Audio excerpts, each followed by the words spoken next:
স্বাধীন মত প্রকাশ এবং কণ্ঠরোধের সংখ্যা সমকালের একটি রিপোর্ট। সেখানে সচিবালয় অ্যাক্রিডিটেশন কার্ড যে বাতিল করা হয়েছে তার উপর ভিত্তি করে রিপোর্টটি করা হয়েছে। সেখানে কয়েকটা তথ্য গুরুত্বপূর্ণ। সাংবাদিকের নামে স্থায়ী অস্থায়ী কার্ড প্রায় 4000। এটা কি যুক্তিসঙ্গত? কেন স্থায়ী অস্থায়ী কার্ড 4000 থাকবে? এটাও তো বিবেচনা করা উচিত। এটা কি অনিয়ম? এটা কি স্বাভাবিক? 4000 কার্ড থাকবে? সচিবালয়ে কার্ড থাকবে তাদের যারা সচিবালয়ে সংবাদ কভার করবে। তো বাংলাদেশে কি এইরকম সংবাদ কভার করার সংখ্যা কি 4000? এটা প্রশ্ন। সচিবালয়ে গত জুনে দিনে গড়ে মানুষ 18 থেকে 20,000 ঢোকে গড়ে। দিস ইজ অনেক অস্বাভাবিক। তার মানে সচিবালয় তার মতন করে কাজগুলো হচ্ছে না, যার জন্য তদবির করতে হয়। এই জন্য বিপুল পরিমাণ মানুষ ঢোকে।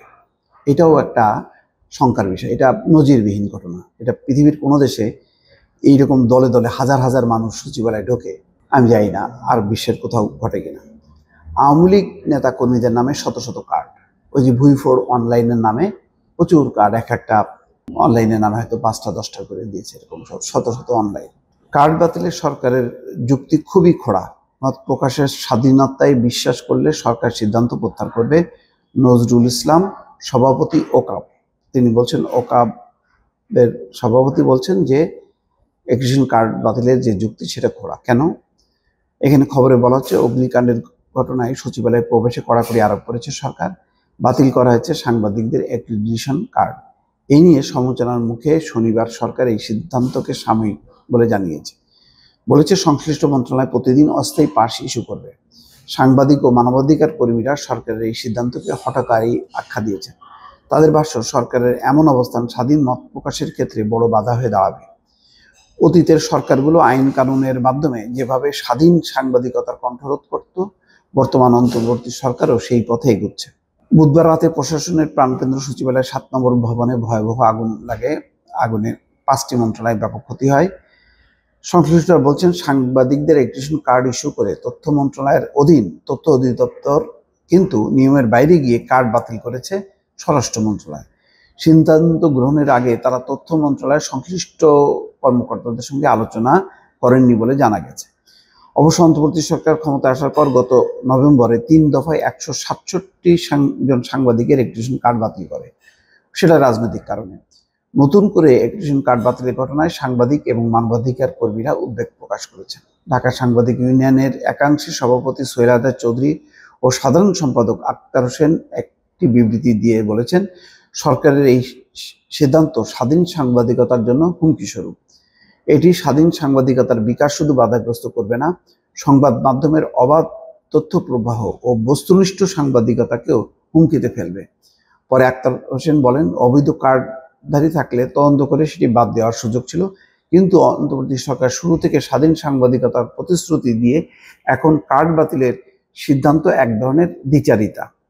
ইকোনমিক রিপোর্টার্স ফোরামও বিবৃতিতে সরকারের সিদ্ধান্তকে স্বাধীন সাংবাদিকতার জন্য হুমকি বলে মনে করছে। বাংলাদেশ সেক্রেটারিয়েট রিপোর্টার্স ফোরামের সাধারণ সম্পাদক মাসুদুল হক বলেছেন, রোববার স্বরাষ্ট্র উপদেষ্টার সঙ্গে সাক্ষাৎ করে আমরা সচিবালয়ে সাংবাদিকদের নির্বিঘ্নে কাজের পরিবেশ দাবি করব। গতকাল 2 সন্তান নিয়ে সচিবালয়ের সামনে দাঁড়িয়ে ঢাকা বিশ্ববিদ্যালয়ের সিদ্ধান্তের প্রতিবাদ জানিয়েছেন ঢাকা বিশ্ববিদ্যালয়ের সাবেক ছাত্রনেতা আবু তোয়েব হাবিলদার। তিনি বলেন, অগ্নিকাণ্ডের তদন্ত না করে সচিবালয়ে সাংবাদিকদের প্রবেশে নিষেধাজ্ঞা অশুভ ইঙ্গিত দেয়।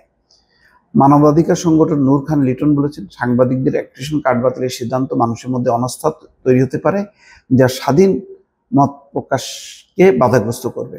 ওভারসিজ করেসপন্ডেন্ট অ্যাসোসিয়েশনের ওকাবের সভাপতি নজরুল ইসলাম বলেন, অ্যাক্রিডিটেশন কার্ড বাতিলে তুলে ধরার সরকারের যুক্তি খুবই খোঁড়া। এই সিদ্ধান্ত স্বাধীন সাংবাদিকতাকে ব্যাহত করবে।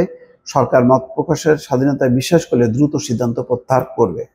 এই ব্যাপারে তথ্য কর্মকর্তা নিজামুল কবিরের বক্তব্য জানতে পারেনি সমকাল। জানা যায়, প্রতিদিন সকাল থেকে 7000 সরকারি কর্মচারী নিজের কার্ড পাঞ্চ করে সচিবালয়ে প্রবেশ করেন। জুলাই গণঅভ্যুত্থানের পরে দর্শনার্থী বিভিন্ন মন্ত্রণালয়, সভা, সৌজন্য সাক্ষাৎ, সাংবাদিক সহ বিভিন্ন বেসরকারি ব্যক্তিদের জন্য ইস্যু করা অস্থায়ী পাস দেখিয়ে দিনে আরও 1 থেকে 1,500 মানুষ সচিবালয়ে প্রবেশ করে। আর আওয়ামী লীগ সরকারের আমলে প্রায় 18 থেকে 20,000 মানুষ প্রতিদিন ঢুকত।